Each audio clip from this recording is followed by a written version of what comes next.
අපි දන්නවා මේ දවස්වල දන්තධාතුන් වහන්සේ වන්දනාමාන කරගන්න ලංකාවේ හැම පැත්තකින්ම වගේ මහනුවරට විශාල සෙනගක් එනවා. මට හිතුණා මේ ගැන පොඩි අදහසක් ඔයාලත් එක්ක බෙදා ගන්න. ඒ වෙන කිසිම දෙයක් ගැන නෙවෙයි, අපේම ලංකාවේ මිනිස්සුන්ගේ මේ වන්දනාමාන කරගන්න අපේම ලංකාවේ මිනිස්සුන්ගේ ආකල්ප හැසිරීම ගැන. අපි දන්නවා බෞද්ධ දර්ශනයට ගරු කරන අය විදිහට අපි හැමෝම කැමති ජීවමාන බුදුන් වහන්සේ විදිහට අපි සලකන ධාතුන් වහන්සේලා සියසින් දැකගෙන වැඳ පුදා ගන්න. සමාජ මාධ්‍ය ජාලාවල අපි දැක්කා ගොඩක් මේ ධාතු ප්‍රදර්ශනය බලන්න යන මිනිස්සුන්ට එක එක දේවල් කියලා එනවා. අපිට ඒකට අයිතියක් නැහැ. බලන්න යන නොයන එක වන්දනාමාන කරන්න යන නොයන ගොල්ලන්ගේ දෙයක්. ඒකට අපිට මුකුත් කියන්න බෑ. ඉතින් එක එකනාගේ විශ්වාසයන් මත සහ ඒ කියන කට්ටියට අනිවාර්යෙන් දළදා වහන්සේ හා බැඳුණු සංස්කෘතිය, ඒ අත්දැහිලි, විශ්වාස, ඒ දේවල් ගැන හරියට ඉතිහාසය හොයලා බලුවා නම් ඒගොල්ලන් බලන්නේ නැතුව එහෙම කියන එක ඇත්තටම වැරදි. ඒ යන එන එක තීරණය කරන එක Taman සතුයි. ඒකට කාටවත් මුකුත් කියන්න බෑ. ඉතින් මම මුලදී කිව්වා වගේ මම කතා කරන්න යන්නේ දැන් ඒක ගැන නෙවෙයි. මේ ධාතු ප්‍රදර්ශනයට ලංකාවේ හැම පැත්තෙම ආපු ලාංකික ජනතාවගේ ආකල්ප හැසිරීම ගැන ඇත්තටම මේ කතා කරන මොහොතේදී හරිම කලකිරීමක් තියෙන. මොකද ඒගොල්ලන් තුළ මම කියන්නේ මම දැක්ක දේ මම කියන්නේ බහුත් ඒ කියන්නේ හැමෝම නෙවෙයි. නමුත් වැඩි පිරිසක් කිව්වොත් මම නිවැරදි. මේ පිනක් පුණ්‍ය කර්මයක් කරගන්න කියන එකට වඩා වෙන මානසිකත්වයක් තමයි එතනදී දැක්කේ මේගොල්ලන්ගේ ආකල්ප හැසිරීමත් එක්ක. ඉතින් ගොඩක් වෙලාවට මම දැක්ක දෙයක් තමයි එතනදී ඒගොල්ලන්ට කිසිම ස්වාංගීනයක් නැහැ. මොකද මේක අති විශාල කාර්යයක්. මේක උපරිමයෙන්ම ඒ සංවිධානය කරපු පාර්ශවයේ ඒ උපරිම මට්ටමෙන් කරලා තිබ්බා කියලා අපිට තේරුණා. මෙතනදී ඒගොල්ලන්ටම විතරක් අපිට ඇඟිල්ල දික් කරන්න බෑ. සිලසුරු අඩුපාඩු හැමෝගෙම ඇති වෙන්න පුළුවන්. නමුත් ඊට වඩා මම කියන්නේ Tamanට තියෙන්න ඕනේ ස්වංවිනයක්. මෙතනදී ස්වංවිනය කියන එක ඇත්තටම මම පෞද්ගලිකව මම දැක්ක පිරිස අතර මම දැක්කෙම නැහැ. මොකද මේ ලක්ෂ ගාණක් මිනිස්සු එනවා. එතකොට පොලිමක් ඉස්සරහට යනවා කියන එක ඇත්තටම මෙහෙම මේ ඉක්මනට යන්න බෑ. එතන එක ප්‍රොසීඩර් එකක් තියෙනවා. එතන යම්කිසි ක්‍රියාවලියක් තියෙනවා.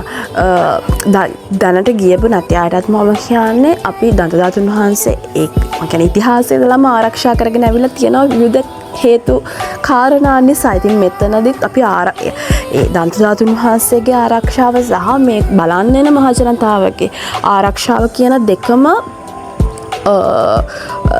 සලකා බලලා තමයි එක ආරක්ෂක විධිවිධාන ඒගොල්ලන් ක්‍රියාත්මක කරලා තියෙනවා. එතකොට ඉස්සරහා අපි පොලිමේ පිටිපස්ස හයිදගෙන අපි බැනලා වැඩක් නැහැ. මොකද මගේ බනිනවා. ඒ කියන්නේ හරියට ඕගනයිස් කරලා නැහැ, හරියට මෙහෙම කරලා නැහැ. බලන්නකෝ මේ පොලිම මෙහෙම යම්කිසි ඉවසීමක් අපිට තියෙන්න ඕනේ. මොකද එතන ළඟට ගියාට පස්සේ තමයි තේරෙන්නේ කොච්චර ක්‍රියාවලියක්ද කියලා. එතකොට අපි ඇඳන් ඉන්න අදුම විතරයි ඇඳන් යන්න පුළුවන්. ඇතුළට කිසිම දෙයක් වෙන ගෙනියන්න බෑ. හැමදේම පර්ස් එකේ ඉඳන් චෙක් කරනවා.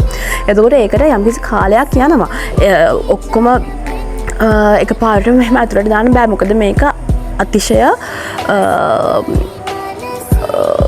ආරක්ෂාව සහිතව කරන්න ඕන කාර්යයක්. එතකොට මේක පොඩි දෙයක් නෙවෙයි. හරිම ලොකු ක්‍රියාවලියක් එතන වෙනවා. ඒක ගැන කිසිම අවබෝධයක් නැහැ. ඒ වගේම මම දැක්ක දෙයක් තමයි ඉවසීම. දැන් ඒකත් එක සංවිනය ඉවසීම. මේ කිසිම දෙයක් නැහැ. තව එක්කෙනෙක්ට එක්කෙනෙක් එක රණ්ඩු වෙලා කොහොම හරි ඉස්සරහට පොලිමේ ඉස්සරහට යන එක ගැන තමයි ඒගොල්ලන් හිතන්නේ. ඉතින් ඒක නෙවෙයි අතට වෙන්න ඕනේ. නමුත් මෙතනදී විශේෂයෙන් මම අර කලින් කිව්වා වගේ ස්වංවිනය ඉවසීම කොටස් දෙක ගත්තාම සංවිනය ගැන කතා කරද්දී කියන්න ඕනේ අතන මහනුවර නගරය කියන්නේ අති පූජනීය නගරයක්. එතකොට සංස්කෘතිකම වශයෙන් ලොකු වැදගත්කමක් තියෙන නගරයක්. එතකොට අර වැවරව මේ වටේ කිව් එක යනකොට තමන් කන මගේ මේ ඇස් දෙකටම දැක්ක දෙයක් මම කියන්නේ කාලා එහෙම ලන්ච් ෂීට් එක හරි ඒවා ඔක්කොම විසි කරනවා වැවට. එතකොට එතනින් වෙන්න පුළුවන් හානිය ගැන 아무තෙන් දෙයක් කියන්න ඕනේ නෑනේ. ඒ වගේ හැදියාවක්වත් එහෙම දෙයක්වත් ඇත්තටම දැක්කේ නෑ බහුතරයක්. එතන මට හරිම පුදුමයි බහුතරයකගේ ඒක නැහැ. ඒ විනය නැහැ. එතකොට මොකද්ද දැන් පිනක් කරගන්න කියලා ගිහිල්ලා අන්තිමේට කරගන්නේ ලොකු පාප කර්මයක් කියන එක තමයි තේරුනේ. විශේෂයෙන්ම ශ්‍රී ලංකා පොලිසිය, හමුදාව, ත්‍රිවිධ හමුදාව ඒ හැමෝම ඇත්තටම හරි ඕගොල්ලන් මේක අපි වෙනුවෙන් ගිහිල්ලා මේ පින කරගෙන එන්න අපිට මේ අපි ගියා වගේම තමයි කියනවා මට ඇහුණා. ඒකට ඒගොල්ලන් ඇත්තටම ඒගොල්ලන්ට හැමෝටම පොලිසිය කටියටත් පොලිමෙන් ඉන්නකොට බනිනවා. ඇත්තටම එහෙම වෙන්න එපා. එහෙම පොඩක් ඉවසීමක් සංයමයක් තියාගෙන ඉන්න අපි පුරුදු වෙනවා. කියන්නේ මෙතන විතරක් නෙමෙයි. ශ්‍රී ලාංකේය ජනතාව විදිහට ඒ දේවල් අපි හදාගත්තේ නැත්නම් අපේ ආකල්ප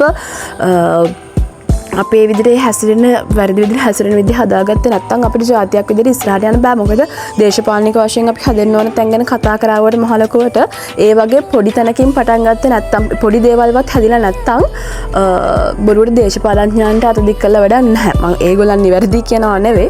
නමුත් ඉස්සෙල්ලාම අපි දැනගන්න ඕනේ අපිව හදාගන්න. ඊට පස්සේ තමයි සමාජයක් රටක් අපිට හදන්න පුළුවන්. ඉතින් වැඩිහිටියන්ට ගරු කිරීම. ඒ කිසිම සාමාන්‍යයෙන් අපි පොඩි කාලේ ඉගෙන ගන්න ඒවා දැක්කේ නැහැ. වයසයි කියලා ඒ කෙනෙක්ට ඉස්සරහට ඒ කියන්නේ පොලිමේ ඉස්සරහට යනකොට කැමති නැහැ. ඒ දේවල් හරිම කලකිරනවා දැක්කම. මොකද ඒක පිනක් කරගන්න ගිහලා ලොකු පාප කර්මයක් මිනිස්සු නිකන් වියරුවෙන් වගේ තමයි හැසිරෙන්නේ එතන. එහෙම වෙන්න එපා. අපි හැමෝම දන්නා කැපකිරීමක් කරගෙන තමයි දුර පළාත් වලින් ඇවිල්ලා හරියට නිදා ගන්න නැතුව කණමුණ. නමුත් ඒ කැපකිරීම අපිට සමාන කරගන්න පුළුවන් බුදුහාමුදුරුවෝ සාරා සංඛ්‍යා කල්ප ලක්ෂයක් ආත්ම ගණන් පෙරම් පුරලා බුද්ධත්වයේ ලබා ගන්න කරපු කැපකිරීම අපි ඒ කරන පැය 20ද 24ද දවස් දෙකද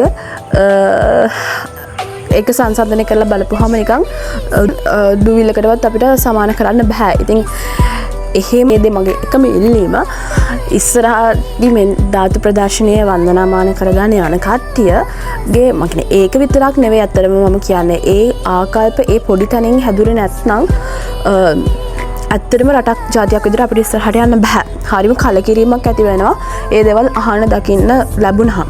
අන්න ඒකයි මම මේ විදිහේ වීඩියෝ එකක් ඕගොල්ලන්ට ගේන්න හිතුවේ.